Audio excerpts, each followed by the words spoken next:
આપણે આપણા નેક્સ્ટ આસન વિશેની સમજૂતી મેળવીએ તો આપણું પાંચમું આસન છે પવન મુક્તાસન, જેને પીઠ ઉપર ચત્તા સૂઈને કરવાનું આ આસન છે.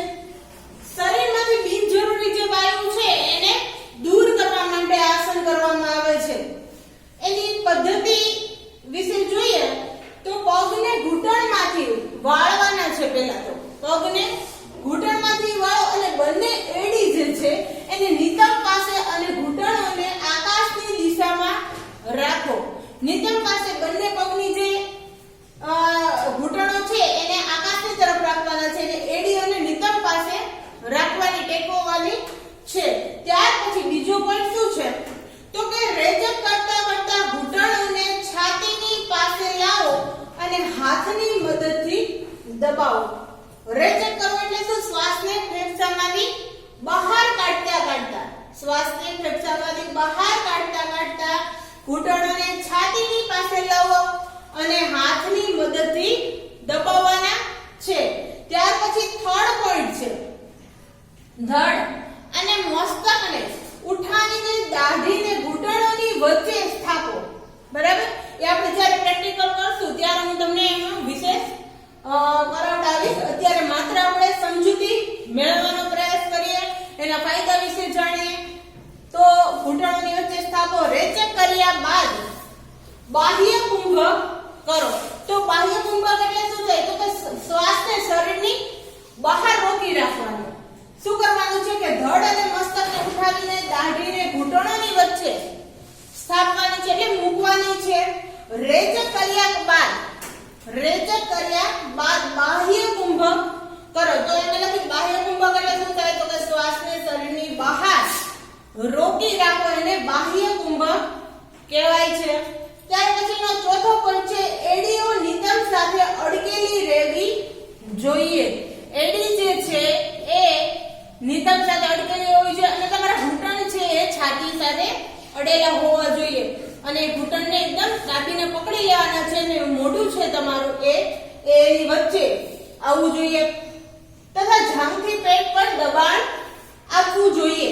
ત્યાર પછીનો પાંચમો પોઈન્ટ છે આ આસનનો સંપૂર્ણ લાભ પ્રાપ્ત કરવા માટે રેચક સંપૂર્ણ કરો એટલે શ્વાસને ફેફસામાંથી બહાર છે એ સંપૂર્ણ કાઢી નાખવાનો છે. બાહ્ય કુંભકમાં ટકી રહેવાનો પ્રયત્ન કરવાનો છે. શું કરવાનું છે કે આ આસનનો સંપૂર્ણ લાભ આપણે મેળવવો હોય તો શું કરવાનું તો કે શ્વાસને ફેફસામાંથી બહાર કાઢવાનો છે એટલે કે રેચક કરવાનું છે. ત્યાર પછી બાહ્ય કુંભકમાં ટકી રહેવાનો પ્રયત્ન કરો. બાહ્ય કુંભક એટલે મેં શું કીધું તમને? શ્વાસને શરીર બહાર રોકી રાખવાનો છે.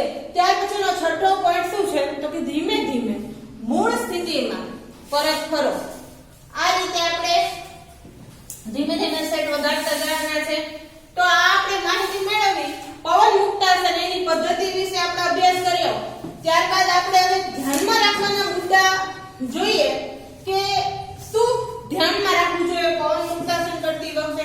જેમ કે મેં તમને કીધું ને કે અમુક આસન જે છે એને કરતી વખતે આપણને પૂરી માહિતી ન હોય તો ઘણીવાર ફાયદા કરતા નુકસાન થઈ જાય. એવું ન થાય એના માટે આપણે દરેક આસનમાં ધ્યાનમાં રાખવાની જે બાબતો છે એ પણ સમજવી જરૂરી બની જાય છે. તો આપણે એની વિશે જરા અભ્યાસ કરી લઈએ કે શું ધ્યાન રાખીશું આ આસનનો અભ્યાસ કરતી વખતે. તો પવન મુક્તાસનના ધ્યાનમાં રાખવાના મુદ્દાઓ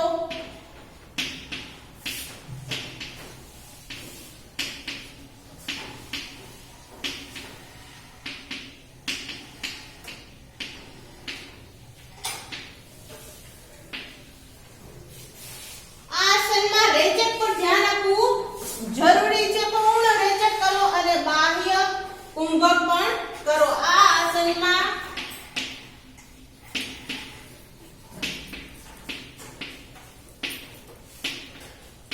રેચક પર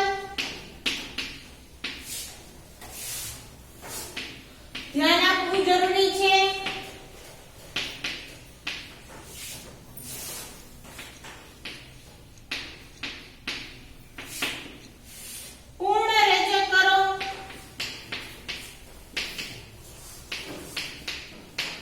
ત્યારબાદ શું કરવાનું બાહ્ય કુંભક પણ કરો અને બાહ્ય કુંભક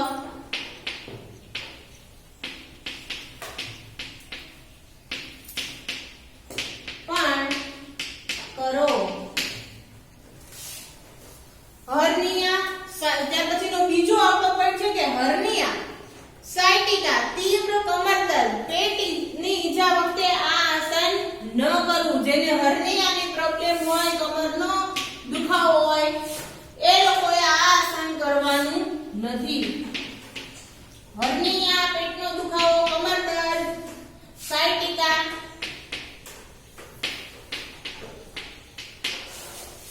તીવ્ર કમર દર્દ,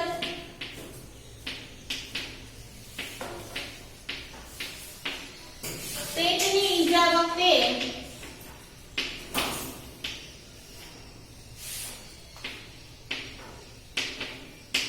આ આસન ન કરવું.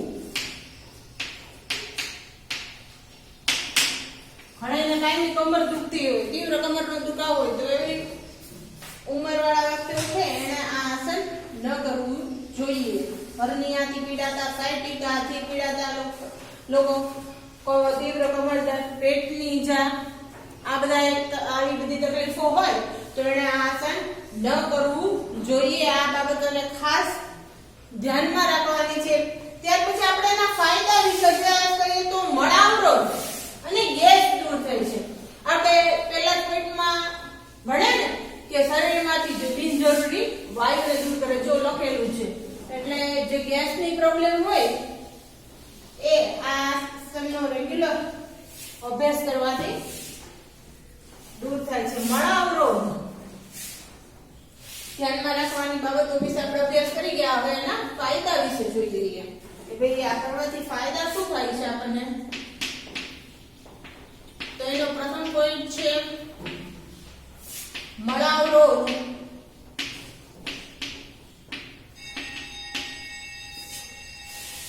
અને ગેસ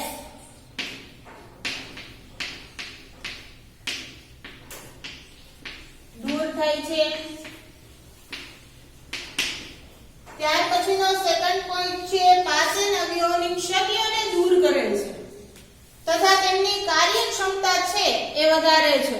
ગેસ છે ને વ્યવસ્થિત પાચન ન થતું હોય તો ગેસ કબજિયાતની પ્રોબ્લેમ રહેતી હોય તો આ આસન કરવાથી, પવન મુક્તાસન કરવાથી જે છે એના પ્રથમ ફાયદા વિશે આપણે જોઈએ તો મળાવરોગ દૂર કરે અને ગેસ પણ દૂર થાય છે.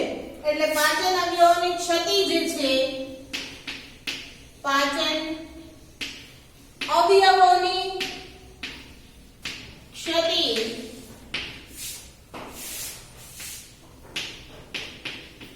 પાચનને લગતા કઈ પણ પ્રોબ્લેમ હોય તો એ દૂર થાય છે.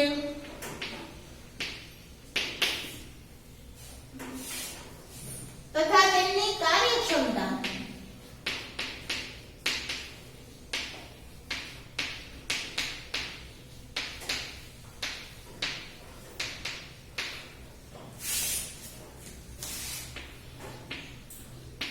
વધે છે. ત્યાર પછી ફાયદામાં આપણે ત્રીજો પોઈન્ટ જોઈએ તો ઘૂંટણ અને ઘૂંટીઓનો દુખાવાને દૂર કરે છે. ઘૂંટણ અને ઘૂંટીઓ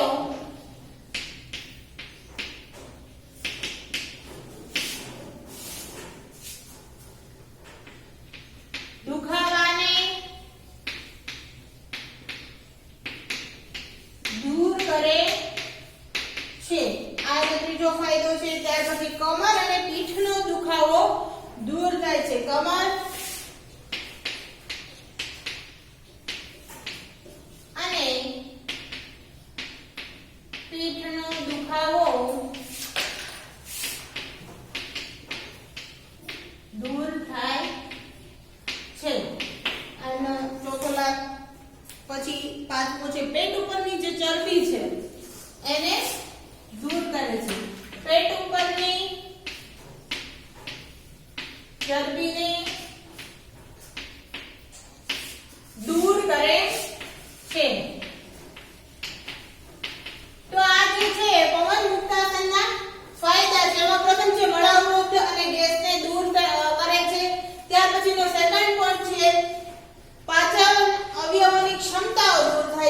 તેમની કાર્યક્ષમતા છે વધારે છે. ત્યાર પછી ત્રીજો પોઈન્ટ શું છે તો કે ઘૂંટણ અને ઘોટીઓના દુખાવાને દૂર કરે છે.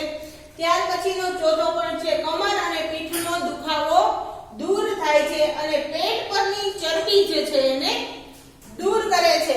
તો આપણા પવન મુક્તાસનની વિશેની પદ્ધતિ ધ્યાનમાં રાખવાની બાબતો અને એના ફાયદા વિશેનો અભ્યાસ કર્યો.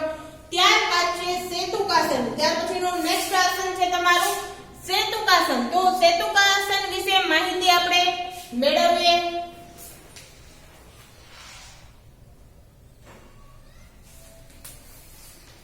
તો આપણું નેક્સ્ટ છઠ્ઠું આસન છે સેતુકાસન. એનું નામ સેતુકાસન શું કામ પડેલું છે તો કે જ્યારે પૂર્ણ સ્થિતિ થાય છે, તમે આસન કર્યા બાદ જ્યારે પૂર્ણ સ્થિતિ આસનની થાય છે ત્યારે શરીરનો જે આકાર છે એ કેવો થાય છે સેતુ જેવો થાય છે, એટલે કે પુલ જેવો બને છે. એટલે જો આપણે સમજૂતીમાં લખેલું છે કે આ આસનમાં શરીરનો આકાર સેતુ એટલે કે પુલ જેવો થતો હોવાથી આ આસનને સેતુકાસન અથવા શું કહેવામાં આવે સેતુ બંધાસન કહે છે. બરાબર. હવે સેતુકાસનથી તમે પરિચિત હો, પણ ઘણીવાર તમને કન્ફ્યુઝ કરવા માટે પેપરમાં એવું પૂછી નાખે કે સેતુ બંધાસન કોને કહેવાય, કેવી રીતે, એટલે એની કઈ માહિતી પૂછવામાં આવે તો સેતુકાસન અને સેતુ બંધાસન બંને એક જ છે. બરાબર. એટલે એમસીક્યુ માં તમને ફેરવી થોડું પૂછે, સેતુકાસન ન પૂછે એમ લખે કે સેતુ બંધાસન. બરાબર. એટલે કયું આસન એમાં શું હોય એટલે એવા પોઈન્ટ આપ્યા હોય જ્યારે અને તમારે સિલેક્શન કરવાનું આવે તો તમને એમ થાય કે આ સેતુ બંધાસન તો ભણ્યા જ નથી એવું લાગે, પણ આ સેતુકાસન અને સેતુ બંધાસન બંને એક જ છે. તો આપણે એની પદ્ધતિ વિશે પહેલા તો મૂળ સ્થિતિ વિશે તો કે ચત્તા સુઈને બંને હાથ ઘૂંટણની નજીક રાખવાનું છે. પહેલા તો ચત્તું સુઈ જવાનું છે અને બંને હાથ છે એ ઘૂંટણની નજીક રાખવાના છે. ત્યાર પછીનો બીજો પોઈન્ટ શું છે તો કે પગ એકબીજાની નજીક તથા પંજા જે છે એ સ્પર્શેલા અને ઘૂંટણમાંથી સીધા રાખવાના છે. પગ એકબીજાને નજીક રાખવાના છે તથા પંજા સ્પર્શેલા એકબીજાને અડકેલા રાખવાના અને ઘૂંટણમાંથી સીધા રાખવાના છે. ત્યાર પછી ત્રીજો પોઈન્ટ શું છે મૂળ સ્થિતિનો તો કે હાથેળી છે એ આકાશ તરફ ખુલ્લી રાખવાની છે. ત્યાર પછીની પદ્ધતિ કઈ રીતે સેતુકાસન કરીશું એનો પ્રથમ પોઈન્ટ છે બંને હાથથી પહેલા તો ચત્તા સુઈ જવાનું છે, જેમ આપણે મૂળ સ્થિતિમાં મેં તમને કીધું એમ બંને હાથથી કમરની નીચે આધાર રાખવાનો છે. એટલે આ કમર જે છે ત્યાં આધાર લેવાનો છે. ખભાથી કોણી સુધીના પાવડા જમીનથી સમાંતર, કોણીથી કાંટા સુધીના હાથ કાટખૂણે સીધા રાખો. ત્યાર પછીનો સેકન્ડ પોઈન્ટ છે હાથનો આધાર કમર નીચે, ધીરેથી પીઠ, કમર, નિતંબ તથા બંને પગ જમીનથી ઉપર ઉઠાવવાનો છે. હાથે કમરના ભાગને પકડીને કમરને હાથના માધ્યમથી ઉઠાવવાની છે, ઉપર ઉઠાવવાની છે. ઘૂંટણ વળેલા નહીં, એડી તથા પંજા જમીન ઉપર, પગ એકમેકને જોડાયેલા રાખવાના છે. ઘૂંટણને વાળવા નથી, એડી તથા પંજાને જમીન ઉપર અને પગ છે ઈ બંને જોડેલા રાખવાના છે. ત્યાર પછીનો થર્ડ પોઈન્ટ છે આમ કરવાથી આખા શરીરનો આકાર કેવો બનશે તો કે સેતુ જેવો એટલે કે પુલ જેવો થઈ જાય છે. આ આસનની છેલ્લી અંતિમ સ્થિતિ છે. તો આના મુદ્દા જે છે એ ત્રણ જ છે. પદ્ધતિ એકદમ આસાન છે અને પ્રેક્ટિકલ કરશો એટલે તમને વધારે ખ્યાલ આવશે. એકદમ ઈઝી આસન છે. ધ્યાનમાં રાખવાની બાબતો શું છે તો કે બંને હાથના પંજાની મદદથી કમરને પકડતી વખતે ખૂબ સાવધાન રહેવું જરૂરી છે. મસ્તિષ્ક અને ગરદનનો ભાગ જે છે એ જમીનને અડકેલો રહે તે રીતે રાખવાનો છે. બંને ધ્યાનમાં શું રાખવાનું છે તો કે બંને હાથના પંજાની મદદથી કમરને જ્યારે આપણે પકડીએ ઊંચી કરો તમે ત્યારે ખૂબ સાવધાની રાખવી જરૂરી છે. કેમ કે જો તમારો કોણીનો હાથ આમ ખસી જાય, કોણીથી ખસી જાય તો શું થાય કોણી છોલાઈ જાય અને બીજી પણ હાથમાં ઈજા થવાનો ભય રહે. એટલે ન થાય એ ખાસ ધ્યાન રાખવાનું. અને મસ્તિષ્ક અને ગરદનનો ભાગ છે એ જમીનને અડકેલો રાખવાનો છે, ઊંચો કરવાનો નથી, નહીતર યોગ્ય આસન થયેલું ગણાય નહીં. તો આ પદ્ધતિ થઈ, આપણે ધ્યાનમાં રાખવાની બાબતોનો અભ્યાસ કર્યો. હવે આપણે એના ફાયદા વિશેનો અભ્યાસ કરીએ.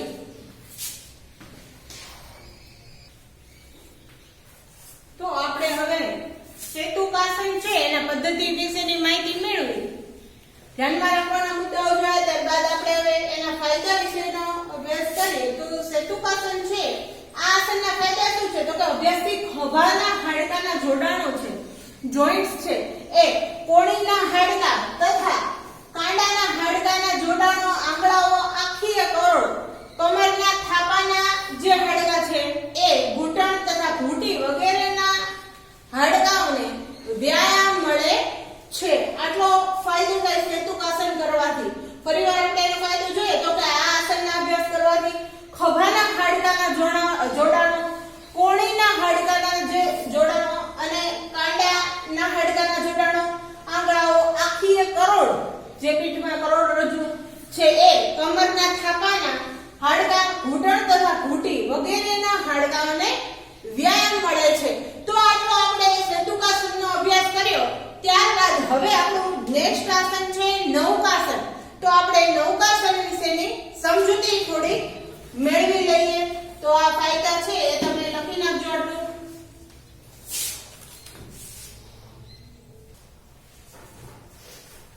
તો હવે આપણું નેક્સ્ટ આસન છે આસન નંબર 7 નૌકાસન, જેમાં શરીરનો આકાર કેવો થાય છે? તો કે નૌકા જેવો, હોડી જેવો થાય છે શરીરનો આકાર. એટલે આ આસનનું નામ શું છે? તો કે નૌકાસન છે. એની મૂળ સ્થિતિ વિશે માહિતી મેળવીએ તો આસન પર ચટ્ટા સૂઈ જવાનું છે. ત્યાર પછી બીજો પોઈન્ટ છે હાથ બાજુમાં રાખો. ત્યાર પછી ત્રીજો પગ જોડાયેલા રાખવાના છે અને શરીરને ઢીલું છોડી દેવાનું છે. ત્યાર પછી એની પદ્ધતિ, આસન કઈ રીતે કરી શકાય? તો એની પદ્ધતિમાં આપણે પહેલો પોઈન્ટ જોઈએ તો બંને પગ ઊંચા કરો. બંને પગને પહેલા સૂઈ જવાનું છે, બંને પગને ઊંચા કરવાના છે. જમીન સાથે પગનો ખૂણો કેટલો 45 અંશ થાય તેટલા ઊંચા કરો. બંને પગ ભેગા રાખો. ત્યારબાદ પગ ઘૂંટણમાંથી વળે નહીં તેની કાળજી રાખવાની છે. પગ તમારા છે એ ઘૂંટણમાં ભાગમાંથી વળવાના જોઈએ, એકદમ સીધા રાખો અને 45 અંશના ખૂણા સુધી લઈ જાઓ બંને પગ, અને બંને પગને ભેગા રાખવાના છે. ત્યાર પછીનો સેકન્ડ પોઈન્ટ શું છે? તો કે એ જ રીતે શરીરનો ઉપરનો ભાગ એટલે કે પીઠ, માથું અને હાથ સાથે ઊંચકો. આ ભાગ પણ પગની જેમ આશરે કેટલો હોવો જોઈએ? તો કે 45 અંશ જેટલો ઊંચો કરવાનો છે. પ્રથમ પોઈન્ટમાં આપણે શું જોયું? તો કે બંને પગ ઊંચા કરવાના છે. કેટલા? જમીન સાથે પગનો ખૂણો કેટલો બનવો જોઈએ? 45 અંશનો ખૂણો બનવો જોઈએ, એટલા ઊંચા કરવાના છે. બંને પગ ભેગા રાખવાના છે અને ઘૂંટણમાંથી પગને વાળવાના નથી, એની ખાસ કાળજી રાખવાની છે. ત્યાર પછીનો બીજો પોઈન્ટ છે કે એ જ રીતે શરીરનો ઉપરનો ભાગ એટલે કે કમરથી ઉપરનો જે ભાગ છે એટલે કે પીઠ, માથું અને હાથ સાથે ઊંચકવાનો છે. આ ભાગ પણ પગની જેમ કેટલા અંશ? તો કે 45 અંશ જેટલો ઊંચો કરવાનો છે. બંને હાથને પગ દિશામાં રાખો. દ્રષ્ટિ બંને પગના અંગૂઠા તરફ તમારી નજર હોવી જોઈએ. પછીનો ત્રીજો પોઈન્ટ છે આખું શરીર નિતંબના આધારે તોળાયેલું રહેશે. આને નૌકાસનની પૂર્ણ અવસ્થા કહે છે. નિતંબના આધારે આખું તમારું શરીર છે એ રહેશે અને આકાર છે કેવો બનશે? નૌકા જેવો બનશે. ત્યારબાદ આ સ્થિતિને થોડીવાર રહ્યા પછી વિપરીત ક્રમ મુજબ તમારે તમારી મૂળ સ્થિતિમાં પરત ફરવાનું છે. તો આ સમજૂતી થઈ નૌકાસનની. તો હવે આપણે નૌકાસનમાં કરતા પહેલા આપણે થોડા ધ્યાનમાં રાખવાની જે બાબતો છે એનો અભ્યાસ કરીએ.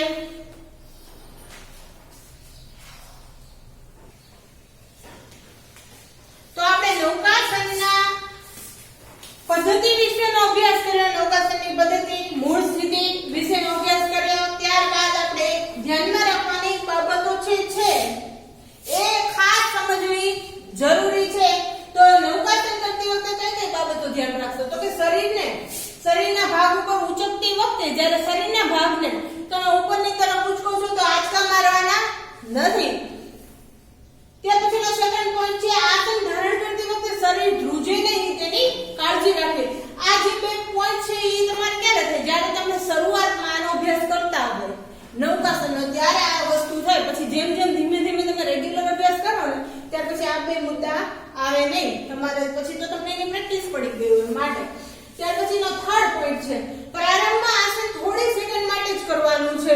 અભ્યાસ વધારતા વધારતા 2 મિનિટ સુધી પહોંચી શકાય છે. બરાબર, પ્રારંભમાં જે છે એ થોડી સેકન્ડ માટે જ કરીને ધીમે ધીમે આસનને છોડવાનું છે. હંમેશા યાદ રાખવાનું કોઈ પણ આસન કરતી વખતે ઝટકા સાથે આસનને બાંધવાનું નહીં તેમજ ઝટકા સાથે આસનને છોડવાનું નથી, પણ ધીમે ધીમે આસનને છોડવાનું અને આસન કરતી વખતે પણ ધીમે ધીમે કરવાનું છે. શરીરને આંચકા મારવાના નથી. ત્યાર પછીનો ચોથો પોઈન્ટ છે અભ્યાસ પરિપક્વ થયા પછી હાથ, પગ અને પીઠ અને માથું એક સાથે પણ ઉચકી શકાય છે. જ્યારે તમે અભ્યાસ રેગ્યુલર કરો એમાં તમને ફાવટ આવી જાય ત્યાર પછી તમે આ બધું એકી સાથે કરી શકો. અભ્યાસમાં પરિપક્વ થયા પછી એટલે કે અભ્યાસ તમે રેગ્યુલર કરો ત્યાર પછી હાથ, પગ અને પીઠ, માથું છે એ તમામ વસ્તુ એકી સાથે ઉચકી શકાય છે. શરૂઆતમાં થોડી ધ્યાન રાખવું પડે. તો આ ધ્યાનમાં રાખવાની બાબતોનો અભ્યાસ કર્યો આપણે નૌકાસનનો. હવેના ફાયદા શું છે? નૌકાસન કરવાથી શું આપણને ફાયદો થાય તો એની માહિતી મેળવીએ. તો પ્રથમ પોઈન્ટ છે પેટના સ્નાયુઓ અને અવયવોને સ્વસ્થ રાખે છે. પેટના સ્નાયુઓ અને અવયવોને સ્વસ્થ રાખે છે. કેમ કે તમે ચડતા સૂઈને પેટ ઉપર ખેંચાણ આવે ને દબાણ આવે અને પગને 45 ડિગ્રી અંશે ઊંચું કરો છો, કમરથી ઉપરના ભાગને તે એટલું જ ઊંચું કરો છો એટલે પગ, પેટ છે એના સ્નાયુઓ, અવયવો જે છે એ સ્વસ્થ રાખે છે.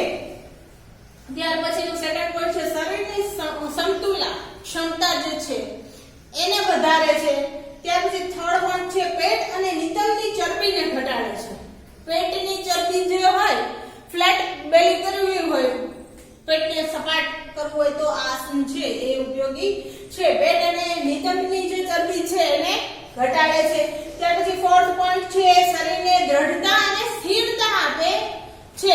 ત્યાર પછીનો પાંચમો પોઈન્ટ છે કરોડ સ્વસ્થ અને કાર્યક્ષમ બનાવે છે. કરોડ કેમ કે તમે ધડ જે આ કમરથી ઉપરનો ભાગ છે એને ખેંચો છો ને, ગોઠણથી પગને વાળવાના નથી એટલે શરીરને ખેંચાણ મળે છે એટલે કરોડરજ્જુ જે છે એ પણ કાર્યક્ષમ બને છે.